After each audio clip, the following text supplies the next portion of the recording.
देखिए ऐसे सामान्य लाइट जो है, लेज़र लाइट सीधी जा रही है, ठीक है।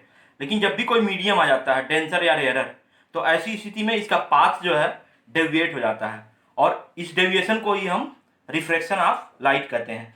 तो देखिए ये पाथ बिल्कुल सीधा है लाइट का, ये जा रही सीधी सीधी। अब देखिए हम ऑप्टिकल रखेंगे, है ना, जो ट्रांसपेरेंट है, जिससे लाइट पास हो सकती है, और ये हमारा जो है ग्लास स्लैब है, और ग्लास स्लैब हम रख रहे हैं। तो देखिए कैसे चेंज आएगा, और ये रिफ्लेक्शन ऑफ लाइट के थ्रू ये रे जो सीधी जा रही थी वो बेंड हो जाएगी।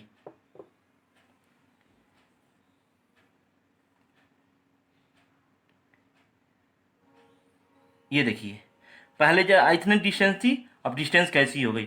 तो ये यही जो एक्सपेरिमेंट है ये शो कर रहा है कि यहाँ पे रिफ्रैक्शन ऑफ लाइट हुआ, और ड्यू टू रिफ्रैक्शन ये बेंड हुई, जो नॉर्मल पाथ था उससे डेविएट हुई। ओके स्टूडेंट्स, कल हमने देखा था रिफ्रैक्शन थ्रू प्रिज्म, प्रिज्म के सरफेस से कैसे रिफ्रैक्शन होता है, और हमने एंगल ऑफ डेविएशन कैलकुलेट किया था और उससे रिलेटेड न्यूमेरिकल किया था। आज हम थ्योरी पार्ट इसका कवर करते हैं कि एक्चुअली रिफ्रैक्शन है क्या, कैसे होता है रिफ्रैक्शन, रिफ्रैक्शन ऑफ लाइट है क्या। तो इसके लिए सबसे पहले आपको दो चीजें जानना जरूरी है। एक तो होता है रेयरर मीडियम, दूसरा होता है डेंसर मीडियम। रेयरर मीडियम जैसे मान लीजिए एयर हो गया, वो रेयरर मीडियम होगी। लेकिन अगर हम ये ग्लास स्लैब ले लेंगे तो ये डेंसर मीडियम हो जाएगा। अगर मान लो एयर जो है वो कौन सा मीडियम हो गया, रेयरर मीडियम। वाटर हमने ले लिया तो वो क्या हो जाएगा, डेंसर मीडियम हो जाएगा। तो हमें ये देखना है कि कौन सा रेयरर मीडियम है और कौन सा डेंसर मीडियम है। सबसे पहले हमें ये आइडेंटिफाई करना है कि रेयरर मीडियम क्या है और डेंसर मीडियम क्या है। तो जब भी लाइट जाती है रेयरर मीडियम से डेंसर मीडियम में, जैसे ये एयर है, ये क्या है, रेयरर मीडियम है, और ये क्या है, ये डेंसर मीडियम है, ग्लास स्लैब बना हुआ है। तो अब देखिए ये रेयरर मीडियम था, रेयरर मीडियम से ये डेंसर मीडियम में आई है। तो डेंसर मीडियम में आई है तो क्या हो गया, ये नॉर्मल है और इधर की ओर बैंड हो गई है, इट्स बैंड टूवर्ड्स नॉर्मल। जब भी आती है, जब रेयरर मीडियम से डेंसर मीडियम में आती है तो ऐसी कंडीशन में बैंड हो जाती है टूवर्ड्स नॉर्मल। ये है पहला कॉन्सेप्ट। दूसरा कॉन्सेप्ट, अगर डेंसर से रेयरर में जाती है, जैसे ये मीडियम देखें हम, डेंसर मीडियम है, ये जो डेंसर मीडियम है वाटर है या जो भी है, ये डेंसर मीडियम है, ठीक है। अब वाटर से एयर में जा रही है, ठीक है, ये डेंसर से कौन से मीडियम में जा रही है, रेयरर मीडियम में। ये डेंसर हो गया, ये एयर जो है, एयर, ये रेयरर मीडियम है। तो अब ये डेंसर से देखिए ऐसे गई है रेयरर मीडियम में, तो ये नॉर्मल से दूर हट गई, ये नॉर्मल है, इससे दूर हट गई। ये दो चीजें कॉन्सेप्ट अपना क्लियर होना चाहिए। पहला, अगर ये रेयरर मीडियम से ये डेंसर मीडियम में आएगी तो नॉर्मल के टूवर्ड्स बेंड हो जाएगी। दूसरा, अगर डेंसर मीडियम से रेयरर मीडियम में जाएगी तो ये नॉर्मल से, है ना, दूर हटेगी, ठीक है, आउटवर्ड्स जाएगी। ये चीजें आपको दिमाग में रहना चाहिए, एक दो मीडियम का, डेंसर और रेयरर। अगर हम एयर को रेयरर मानते हैं, एयर क्या है, गैस है, और हम जो ग्लास स्लैब ले रहे हैं वो सॉलिड है, तो ऐसी स्थिति में रेयरर क्या हुआ, रेयरर क्या हुआ हमारा, रेयरर हमारा एयर हो गया, और ये सॉलिड है, ये डेंसर हो जाएगा। उसी तरह अगर लिक्विड ले लेंगे, लिक्विड में क्या ले लिया हमने, वाटर ले लिया और एयर ले लिया, तो ऐसी स्थिति में डेंसर क्या होगा हमारा, वाटर डेंसर हो जाएगा, एयर क्या हो जाएगा, रेयरर। अगर हमने वाटर और ग्लास स्लैब दो ले लिया तो वाटर क्या हो जाएगा हमारा, रेयरर मीडियम हो जाएगा, ग्लास स्लैब क्या हो जाएगा, डेंसर हो जाएगा। क्यों, क्योंकि ये सॉलिड है और वाटर क्या है, लिक्विड है। तो लिक्विड के जो मॉलिक्यूल्स हैं या एटम्स हैं वो उतना पास नहीं होते जितने सॉलिड के होते हैं। तो हमें मीडियम देखना है, कौन सा रेयरर है कौन सा डेंसर है। उस बेस पे हमें ये क्लियर होना चाहिए कि अगर डेंसर मीडियम से, ठीक है, डेंसर मीडियम से रेयरर मीडियम में जाएगी तो नॉर्मल से दूर हटेगी, ये नॉर्मल है उससे दूर हटेगी। और अगर रेयरर मीडियम से डेंसर मीडियम में आएगी तो नॉर्मल की ओर बेंड होगी। ये दो चीजें कॉन्सेप्ट अपनी क्लियर होनी चाहिए। अब उसके बाद आते हैं रिफ्रैक्शन के लिए लॉ क्या बनते हैं। तो रिफ्रैक्शन के लिए दो लॉ हैं, ठीक है। पहला, ये जो आ रही है इंसिडेंट रे, दूसरा ये रिफ्लेक्टेड रे, और ये normal, all lies on the same plane on the same point. ये देखिए सेम पॉइंट पे रिफ्लेक्टेड रे और ये इंसिडेंट रे ये हो गई और ये नॉर्मल हो गया, ये सभी एक प्लेन पे स्थित हैं। ये किस में आ गया, ये दोनों मीडियम के इसमें सरफेस पे, ये डेंसर मीडियम है और ये रेयरर मीडियम है, इन दोनों मीडियम के सरफेस पे एक पॉइंट पे है, ठीक है, प्लेन पे एक पॉइंट पर। और जो पूरी लाइट आती है वो पूरा का पूरा रिफ्लेक्शन नहीं होता, कुछ जो है रिफ्लेक्शन भी हो जाता है, इसलिए इसमें डायग्राम में देखिए शो हुआ, पूरी लाइट तो जाएगी नहीं, रिफ्लेक्टेड होके कुछ रिफ्लेक्ट भी हो जाएगी, कुछ एंगल के हिसाब से रिफ्लेक्ट भी हो जाएगी। तो ऐसी कंडीशन में अपन ये देख रहे हैं। पहला रूल क्या है कि incident ray, reflected ray, normal, all lies on the same plane on the same point, ये पहला हो गया। और दूसरा लॉ कहता है वो ये आई हो गया और ये आर हो गया, तो ये sine i upon sine r equal to होता है न्यू, या एन से बी 2:1 दूसरे मीडियम के रिस्पेक्ट में पहले मीडियम का, ये भी हम शो करते हैं। ये कांस्टेंट है, मतलब साइन का जो आई एंगल जो साइन के फॉर्म में लेंगे, ठीक है, आई एंगल साइन के फॉर्म में जो रहेगा, साइन की जो वैल्यू रहेगी, और आर एंगल रिफ्लेक्टेड एंगल का जो साइन की वैल्यू रहेगी, उन दोनों का रेशियो जो आएगा वो आएगा एक कांस्टेंट आएगा, ठीक है, या उसको रिफ्लेक्टिव इंडेक्स दूसरे मीडियम के रिस्पेक्ट में पहले मीडियम का कहेंगे। ये आपको दिमाग में रखना है। और इस लॉ को कहते हैं स्नेल्स लॉ, ठीक है। तो स्नेल्स लॉ रिफ्लेक्शन के लिए दो लॉ होगा, एक तो रिफ्लेक्शन के लिए लॉ हो गया पहला कि ये सभी एक प्लेन पे एक पॉइंट पे है, दूसरा लॉ ये हो गया स्नेल्स लॉ। ये दोनों लॉ मिला के ये लॉ ऑफ रिफ्लेक्शन फॉलो करता है। तो ये चीजें अपने को ध्यान में रखनी है। ये हम दिखाने जा रहे हैं कि सिक्का कैसे तली में ऊपर उठा हुआ दिखाई देता है due to reflection of light. तो ये हम सिक्का डाल रहे हैं, अभी देखिए बिल्कुल ये तली से ऊपर उठा हुआ दिखाई देगा।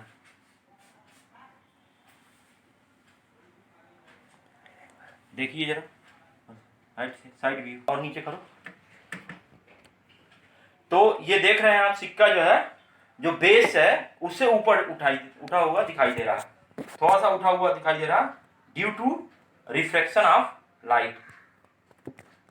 और अगर हम ऊपर से देखते हैं तो ऐसी कंडीशन में भी ये थोड़ा सा बेस से ऊपर दिखाई देता है।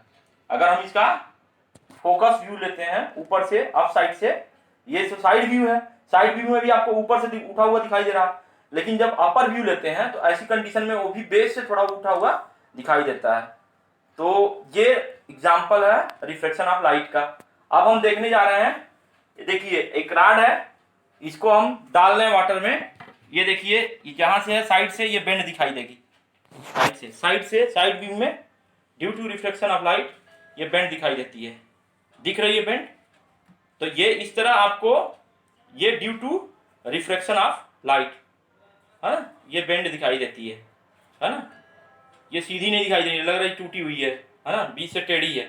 तो ये जो टेढ़ा दिखाई होने का रीजन है, बेंड होने का रीजन है, वो सिर्फ ड्यू टू रिफ्लेक्शन है। तो रिफ्लेक्शन की वजह से ये टेढ़ी दिखाई देती है। ओके, ये प्रैक्टिकल दिखाया हूँ। तो कैसे होता है रिफ्लेक्शन? तो रिफ्लेक्शन के कारण ही क्या होता है कि जो कॉइन है, वो कॉइन जो वाटर के हम डाले हैं, डिप किए हैं, तो ऐसी कंडीशन में क्या हुआ, वो बेस से उठा हुआ दिखाई दिया था। वो क्यों दिखाई दे रहा था? Due to reflection. अगर हम कोई तालाब देखते हैं या कोई नदी देखते हैं या स्विमिंग पूल देखते हैं, तो ऐसी कंडीशन में क्या होता है, उसकी हमको अपीयरेंस डेप्थ दिखाई देती है, हम एक्चुअल डेप्थ नहीं जान पाते। क्यों नहीं जान पाते एक्चुअल डेप्थ? क्योंकि क्या होता है कि ये जो रिफ्लेक्शन हो जाता है लाइट का, तो हमें जो लाइट का रिफ्लेक्शन की वजह से, जैसे ये देखिए ये तालाब है, अब ये तालाब है, एक्चुअल डेप्थ कितनी है, यहाँ तक है, ये एक्चुअल डेप्थ हुई, या स्विमिंग पूल है, एक्चुअल डेप्थ ये हुई, लेकिन ये डेप्थ हमको नहीं समझ में आता है। क्यों?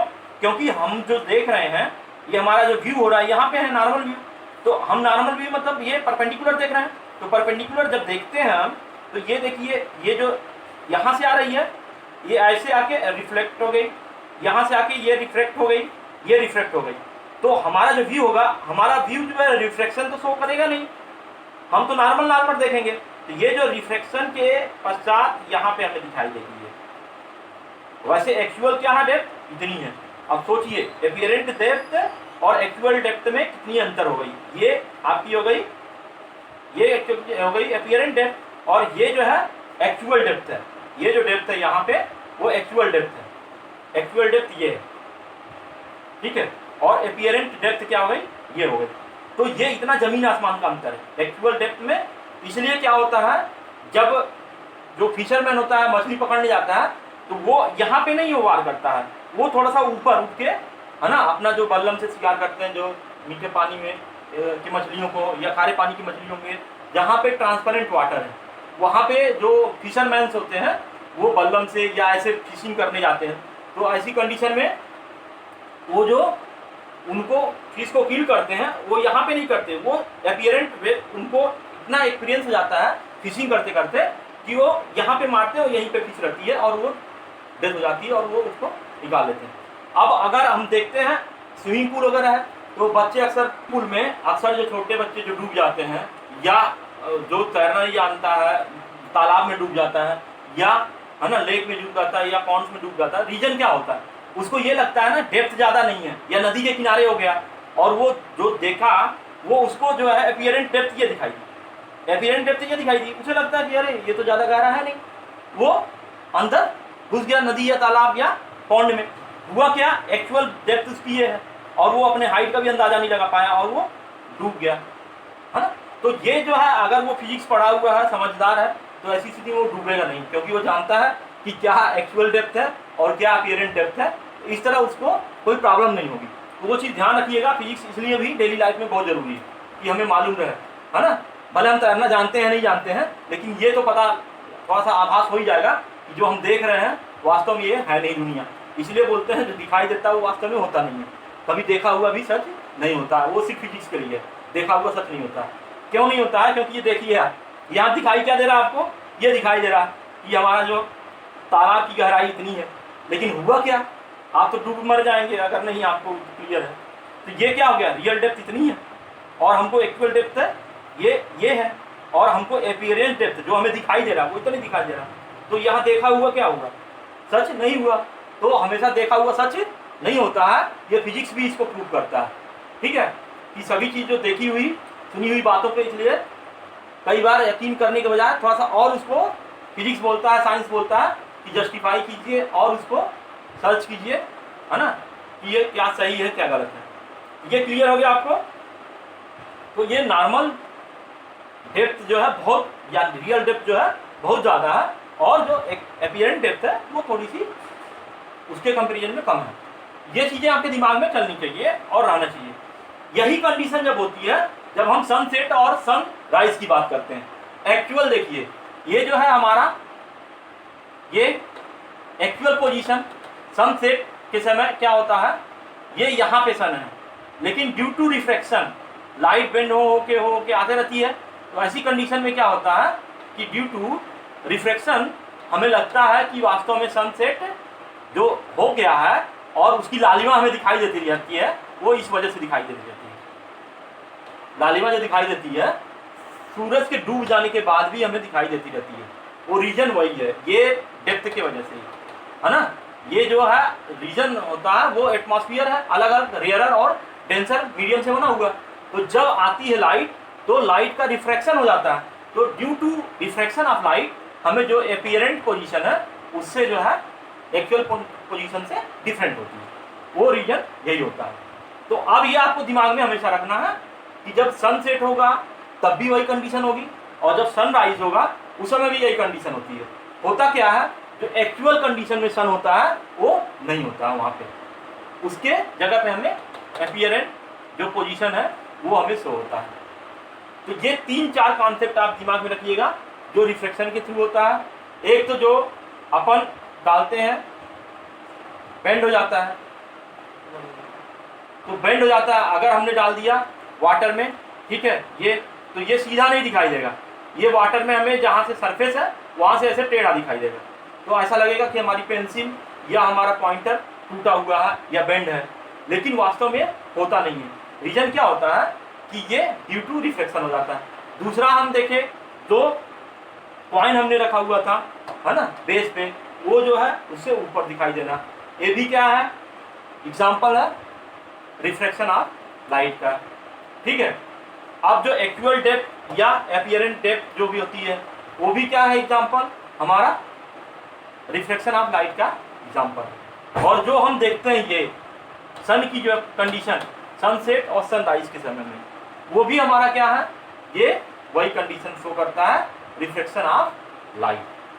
तो ये रिफ्लेक्शन ऑफ लाइट हमने ये पूरे 3 पार्ट जो आपके 12th के हिसाब से इंपॉर्टेंट थे हमने कवर किया है। ठीक है, तो इसमें सबसे अच्छी चीज जो है आपको ये निकालने के काम आता है, रिफ्रैक्टिव इंडेक्स। ठीक है, और जिसका रिफ्रैक्टिव इंडेक्स ज्यादा होगा वो उतना ही शाइनिंग सरफेस होगा। जैसे हम देख लेते हैं डायमंड का रिफ्रैक्टिव इंडेक्स क्या हो जाता है 2.42। तो ऐसी कंडीशन में क्या होता है, वो ज्यादा शाइनिंग सरफेस होता है, वो ज्यादा रिफ्लेक्शन कर देता है ना। तो ऐसी कंडीशन में वो शाइन करता हुआ दिखाई देता है। अब वैसे अगर हम नॉर्मल ग्लास देख रहे हैं, ये ग्लास स्लैब देख रहे हैं, तो ऐसी स्थिति में इसका क्या होता है 1.33, 1.5 है ना, अलग अलग जो ग्लास है उस हिसाब से वो आते रहता है। तो आपको ये ध्यान में रखना है कि हमें रिफ्रैक्टिव इंडेक्स जो हम निकाल रहे हैं उससे उसकी है ना सरफेस की क्वालिटी का है ना रिफ्लेक्शन का पता चल जाएगा, और वो उतना ही रिफ्लेक्टिव होगा, उतना ही शाइनिंग होगा जैसे डायमंड, सबसे अधिक डायमंड का ही है। ठीक है, तो वो चीज़ें आपको दिमाग में रखनी है और उस बेस पे आपको वो इसके न्यूमेरिकल भी आपके कॉम्पिटिटिव एग्जाम के लिए इंपॉर्टेंट है, वो अपन कभी डिस्कस करेंगे नेक्स्ट टॉपिक पे, नेक्स्ट पीरियड में इस टॉपिक को ले लेंगे फिर से। अब ये टॉपिक आपका जो था वो कवर होता है टोटल इंटरनल रिफ्लेक्शन, ये देखने जा रहे हैं। जैसा इसका नाम है ना वैसा इसका काम भी है। टोटल माने टोटली, इंटरनल माने जिधर से जा रहे हैं उधर ही आ जाए, और रिफ्लेक्शन माने वापस आना, टकरा कर वापस आना है ना, वो रिफ्लेक्शन कहलाता है। तो टोटल इंटरनल रिफ्लेक्शन में क्या होता है, जो रिफ्लेक्शन हो रहा था, जैसे ये रेज आ रही थी और ये अपने पास से डेविएट होके ये चली जा रही थी, तो अब ये उसी मीडियम में वापस आ जाए, तो ऐसे कंडीशन को कहते हैं टोटल इंटरनल रिफ्लेक्शन। तो जो टोटल इंटरनल रिफ्लेक्शन है उसके लिए अपने पास जो है 2 कंडीशन होती है। ये 2 कंडीशन के बिना टोटल इंटरनल रिफ्लेक्शन नहीं हो सकता। वो 2 कंडीशन क्या क्या होती है। पहली कंडीशन होती है कि जो हमारी इंसिडेंट रे है वो डेंसर मीडियम से रेयर मीडियम में जाना चाहिए। डेंसर मीडियम क्या हो गया, डेंसर मीडियम ये हो गया, जैसे ये वाटर है, ये वाटर है, ये एयर है, ये रेयर मीडियम है, एयर, तो ये एयर जो है रेयर मीडियम है और ये वाटर क्या है, डेंसर मीडियम है। लेकिन अगर हम ग्लास स्लैब ले लिए और ये वाटर ले लिए तो डेंसर कौन सा हो गया, ये ग्लास स्लैब डेंसर हो जाएगा और ये वाटर रेयर हो जाएगी। क्यों, क्योंकि ये तो क्या है, ये सॉलिड है, ये क्या है, लिक्विड है, तो डेंसर क्या होगा, सॉलिड, और ये लिक्विड क्या होगा, रेयर है। तो अब इसी तरह हम देख रहे हैं वाटर क्या है, लिक्विड है, तो कौन सा मीडियम होगा, डेंसर। एयर क्या है, ये गैस है, तो गैस और लिक्विड में हमेशा रेयर क्या होगा, गैस होगा, और डेंसर क्या होगा, लिक्विड होगा। तो ये आपको ध्यान रखना। तो टोटल इंटरनल रिफ्लेक्शन के लिए पहली कंडीशन क्या है, जो हमारी रे है वो डेंसर से रेयर में जानी चाहिए, डेंसर से रेयर में जानी चाहिए।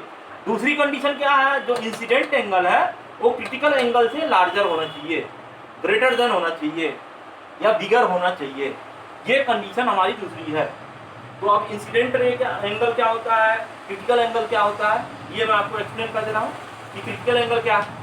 अब देखिए सबसे पहले हम देखते हैं, जब ये जाती है रे डेंसर से रेयर में जाती है तो नॉर्मल से है ना दूर हटती है, goes away from the normal.